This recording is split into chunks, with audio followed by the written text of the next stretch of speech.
Hello, everyone. Um, so now for the next presentation, we are here with Jenn Tardy today. So I would like to first give the little introduction about her. So she is the CEO of the consulting company.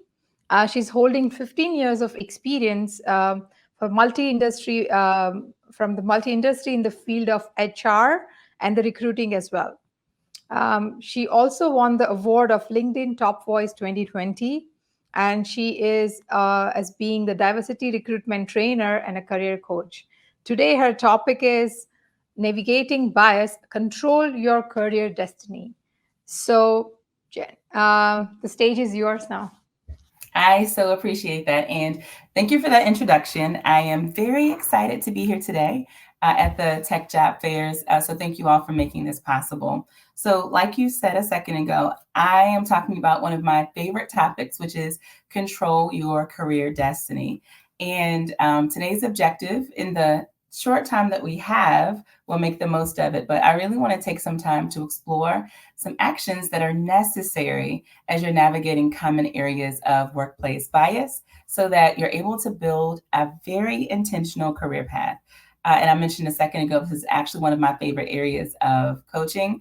Most people think that career coaching is all about getting a new job, but I actually spend a lot of my time helping clients navigate their current workplace environment so that they can get promotions or access to new opportunities as well too. So this is going to help with that. So we'll start today by really talking about career destiny and this idea of career self-determination.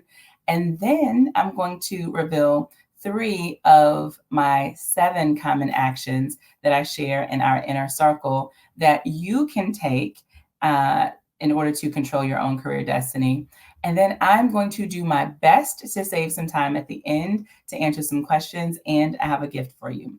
But before I go into this, I know that there was a great job in the beginning kind of giving some information about me.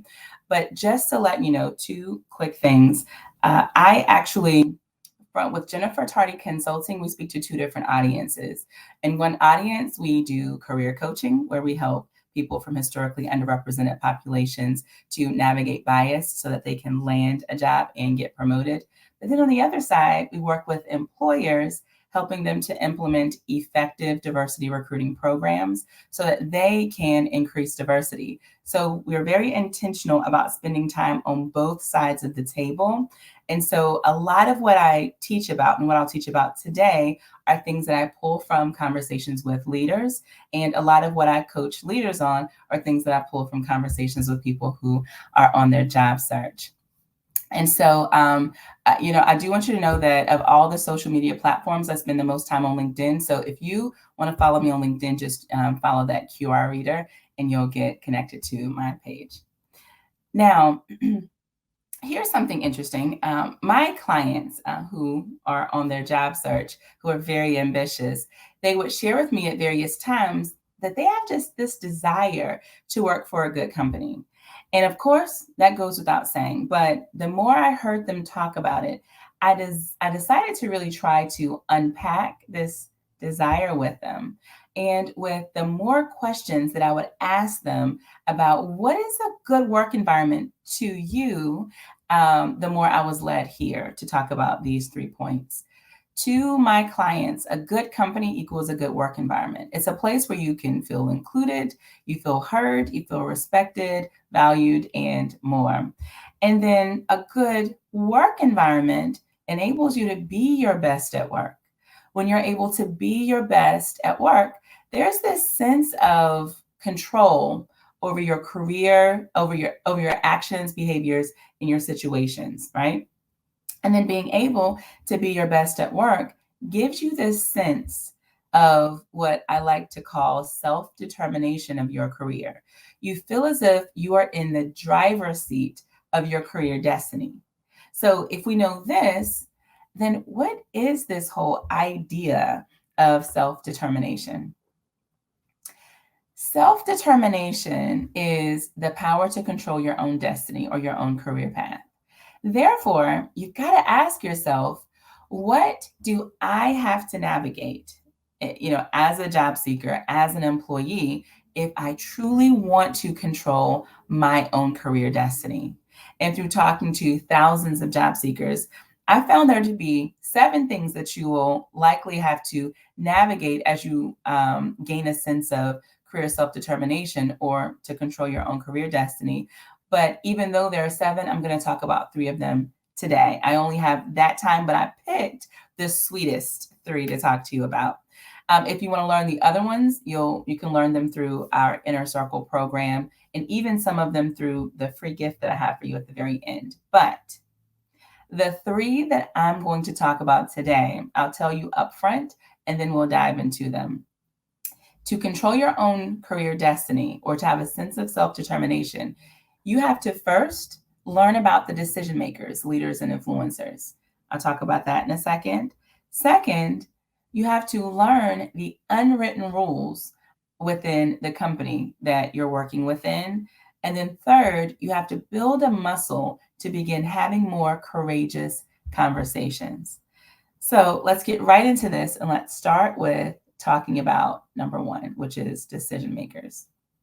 Now, when I have clients that are starting new jobs, we develop a first 90 days strategy. And within that strategy, I recommend that they learn who the key leaders, decision makers, and influencers are that might influence the outcome of your career. So if you haven't really thought about it in that standpoint, I really want you to begin thinking about that now. And the challenge is that many employees believe that the only person that they are responsible for building a professional relationship with is their manager. And that's fine. Let's say that you don't want to get promoted, you don't want access to new opportunities, you really just want to be where you are. And if that's where you'd like to be by way of your career, that's fine. But when you want to access new opportunities, whether it's a lateral move, a new initiative, or a project that needs a lead, or even a promotion, you've got to begin thinking outside of your bubble and ask yourself, who are the leaders, decision makers, and influencers that need to know me and that need to know my work in order to secure this next opportunity? So let me unpack a couple of things that I just shared with you. Just because your manager is in management, it doesn't always mean that they are a decision maker. Pay attention to that. Maybe it's their direct manager who's pulling the strings while your manager is simply falling in line.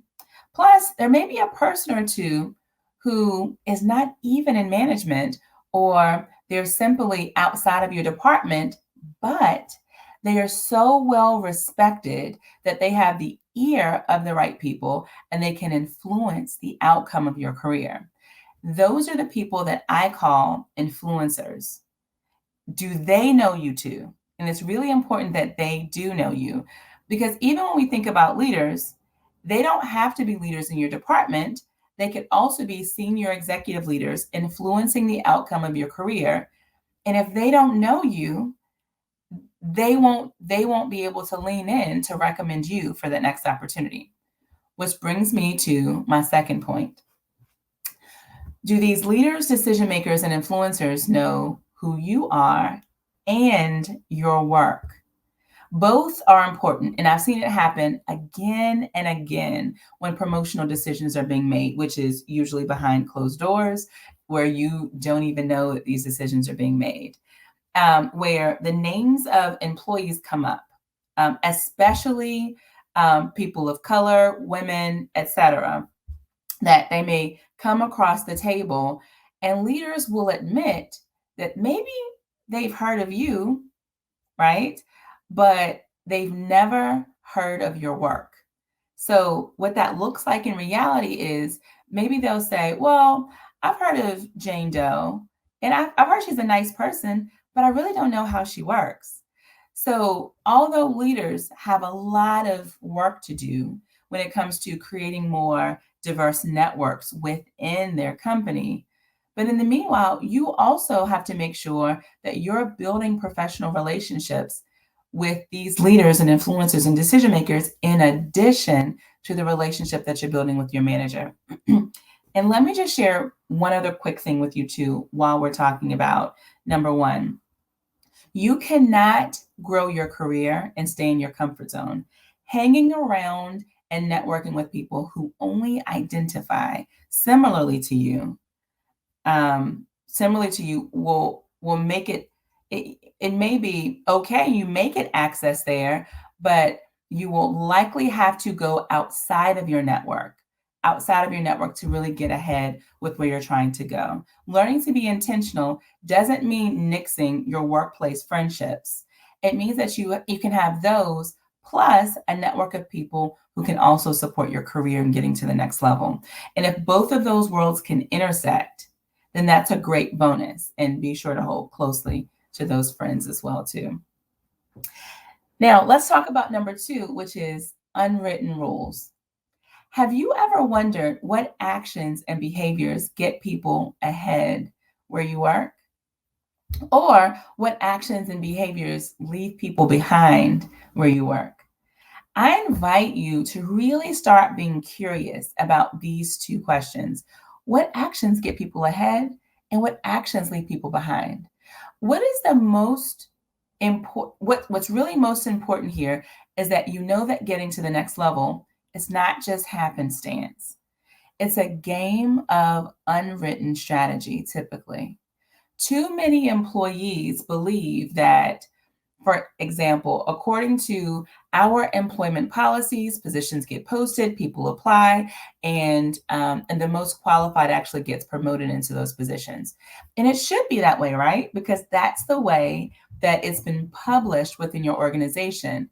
But how many of you have ever experienced a moment at your company or at a previous company where you may have seen a notification come out that such and such was promoted, but no position was ever posted? And then you're wondering to yourself, how did that happen? And it happened through unwritten rules. So I want you to learn about the unwritten rules at your company so that you can at least know the political game. And here's an important point for those who may be thinking, you know what? I'd rather leave this company than try and understand the unwritten rules here. Something that's important to know is that I have yet to cross a company that has no unwritten rules. So whether you are where you're working or anywhere else, it still becomes your responsibility to at least know what the unwritten rules are. And once you know what they are, then and only then ask yourself, do I want to play this game and do I want to play it here? So here's how, just in case you're curious, here's how you can learn about unwritten rules. Here's a few ways. Ask yourself, when you look around at your company, who has access to the most coveted roles within your company? Then ask yourself, how did they get there? What was their journey? Was it through a promotion or were they hired into the position? How did their process work? Did they interview or were they appointed into the position? How did they learn about the role? Was it posted or was it via their own network? Then ask, what do they all have in common? All of the people that are in these coveted positions within your company, do they all share? So this question can mean like looking for patterns like degrees or alma maters, or it could even mean visual identity. Do they all share the same gender identity, the same race, the same age? The important part here is I want you to ask these questions so that you can know for yourself, what am I up against here when it comes to the unwritten rules at this company? Now, the beautiful thing about this strategy is that you don't have to wait for someone to come and hand you the unwritten rules or someone to run a report or give you the data. You can just look around and you can ask questions for yourself. And even as you're on your journey to getting to know more leaders and decision makers and influencers, you can ask them about their journey to landing the role that they're in today. And what I really want you to do is look for patterns and you'll begin to understand the unwritten rules for success at any company that you work. And then and only then ask yourself, are you willing to do the same thing to get to the same place? If not, You might still be able to get there, but the speed and the hurdles will be far more immense. So it's something that I want you to think about as you're looking at number 2. And then with number 3, I want to talk about courageous conversations for a second too, because in my coaching career, this advice really started off as being situational. But then the more I noticed I needed to continue to share this advice with people, I began embedding this proactively when I was coaching clients. In order to journey to the top of your career, you will have to prepare yourself to have a lot of courageous conversations. Finding the courage to use your voice and to stand up for yourself can be hard. And that's why so many people choose not to do it. But I want to invite you to consider it. Courageous conversations may sound like talking to your manager and saying, hey, I don't feel like this environment allows me to be my best and to deliver my best work here. And this is what I need in order to change this so that I can show up as my best self. Having a courageous conversation could look like talking to your manager about your pay and saying, I love what I do here, but I'm afraid that by staying here, I'm actually falling behind my peers in the industry who are doing the same work. Having a courageous conversation could be a conversation with a decision maker where you are asking about your workplace reputation and maybe how you are perceived within the organization. And again, not a lot of employees are willing to have courageous conversations, but I invite you, and I really invite you to consider it for yourself, because if you do, there are a few things that I want you to consider. When you have courageous conversations, as much as possible, speak with data over emotion. Don't just talk about the problem, also talk about the outcome that you need to see. And if nothing changes through your courageous conversation, be prepared to go to the next level before you make the decision to leave. Sometimes it requires you escalating a challenge because they may be the person who may be able to affect change. So I hope that helps. Now, let's sum this up because I don't want you to forget them.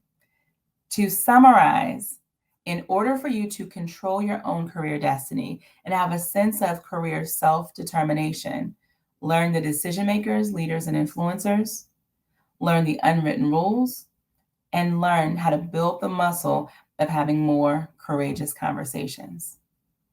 Now, before we actually dive into the Q&A portion, which I'm so glad that I was able to save some time so that we could do Q&A, I would like to give you this free gift that is one of our newest free guides, which is called The Miseducation of the Underrepresented Job Seeker.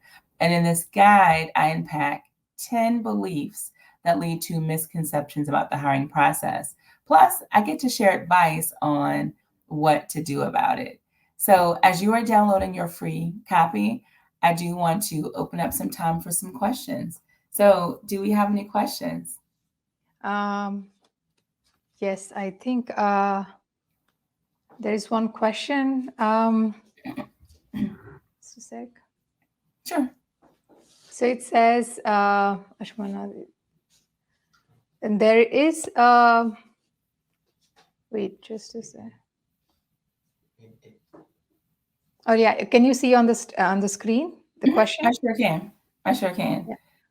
So it says, it looks like the question says, then there's Whiplash Effect. I made the right impressions on the CTO plus the VP. I had a reputation as the go-to person for answers. After the merger, the CTO was removed and the VP influence diminished. New brass did not know me and I was let go. How do I handle this? Yeah, so what this sounds like is that the unwritten rules shifted, or not even unwritten rules, the decision makers and influencers and leaders shifted. And when something like that shifts, it can cause that type of shakeup. But the same thing goes into effect. You can't stay holding on to who are the previous decision makers. You have to begin learning who are the new decision makers and influencers and things like that. And unfortunately, it sounds like in your situation, maybe you didn't have enough time before the merger happened and you were let go of. But at least now you have this information for whatever's next for you. Great. Thank you so much. There is another question. It says, how do we control for the interviewer bias? Yeah. So I get this question quite often where job seekers will say, "Hey, Jen, how do I do something about interviewer bias within the actual interview?" One of the and what I typically say to my clients is, "That's not where I want you to put your energy.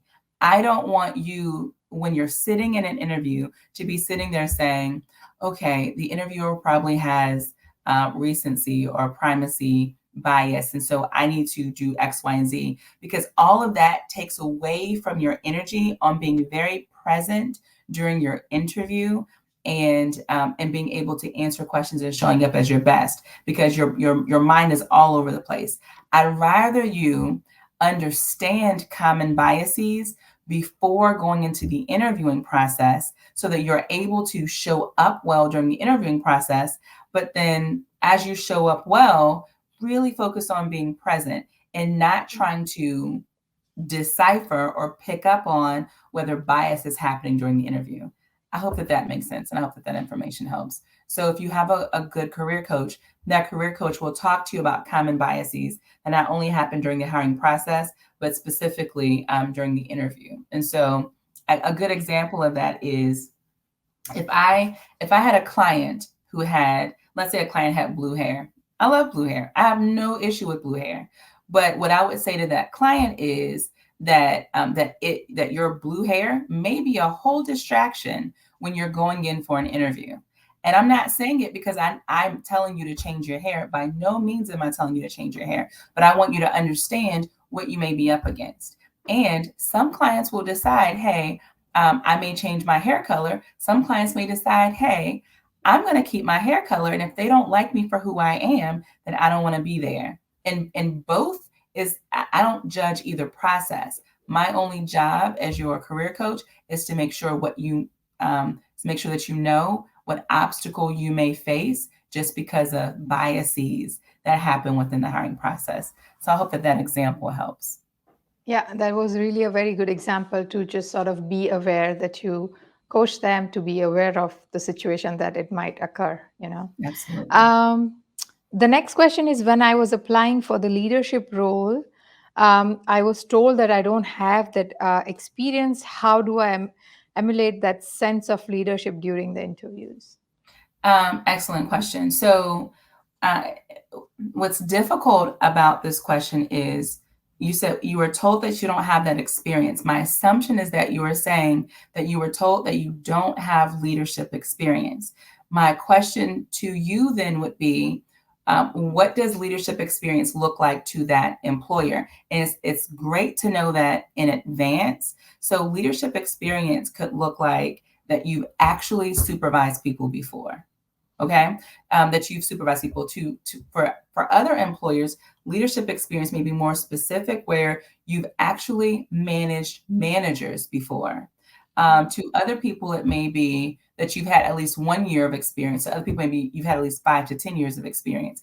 I want you to be crystal clear on what an ideal leader looks like for the position to which you're interviewing, and make sure beforehand you're able to clearly articulate to yourself your leadership experience. Because if you can say it to yourself, then you'll easily be able to articulate it to the employer when you're talking to them. Cool. That last, I think probably the last question. Can you please tell us which are the top three ways to reduce the bias in your hiring process? It meaning if I'm an employer, how do I reduce bias in my hiring process? Is that what you're Mhm. saying? Okay. Yeah. I love this question. So, how can I reduce? One of the things that you can do, one of the first things that you can do is ensure that the recruiters who are recruiting on your team, that there's diversity among your recruiters. Diversity begets diversity. Diversity creates diversity. And so, yes, your recruiters are trying to increase diversity, right? But one of the best ways to make that happen is that you start with increasing diversity among your recruiting team. That's one. Number two, ensure that your recruiters and your hiring managers both understand where they are accountable in the hiring process when it comes to increasing diversity. And I say this very explicitly when I'm training people, that recruiters are responsible for the diversity among the candidate pool. Hiring leaders or hiring managers are responsible for the diversity among who gets hired into the company. But it takes, because they're making the final selection decision, but it takes both to work in partnership to really make that happen. And so once both take full accountability, both can do their part to be able to increase diversity as well too. And I know that these two that I just mentioned so far, they don't sound like, oh, you reduce bias by doing X, Y, and Z. No, these are transformations that you begin to make on your team, and those natural transformations begin to decrease bias as well too. And the third thing that I will say is to position your recruiters to disrupt bias. Recruiters have been conditioned to be easy to do business with, which that conditioning to be easy to do business with bumps up against now their new role. In order to increase diversity, you have to disrupt bias. So if you see something, say something. And it's hard for a recruiter to know it's okay for me to say something, even if the person that I'm filling a position for is levels higher than me. So recruiters have to be positioned to lean in to, if they see bias happening, to be able to say something as well too. So those are the 3 tips that I would give to employers. Well, that was really very informative tips for sure. I think we are running out of time, but the last question that I would like to take it is that, are you also providing the mentoring for career development? Even better than that, I'm actually, we have a whole inner circle where our focus is helping highly ambitious people who are on their job search or who are working at companies and are trying to get promoted internally. We're helping to transform the way in which they navigate their own career so that they can navigate bias that happens within companies and within the hiring process to help them to land more jobs, land more opportunity, to also increase their pay as well. So it's not just a one-time, let's meet, let's sit, and let's talk. We go on this whole journey together all the way to the top of your career. So if Inner Circle is something that is of interest to you, be sure to download the free guide so that you're on our email list, because once we do our big launch coming up in a couple of weeks, you don't want to miss that. You would want to take this journey with us. Oh, that is going to be very helpful for a lot of people. I definitely, I'm sure about it. So I think with this, we end the session here. Thank you so much again for this wonderful talk. And thank you so much for taking your time off and join us here today. Awesome. Thank you all for having me. I appreciate you. Thank you.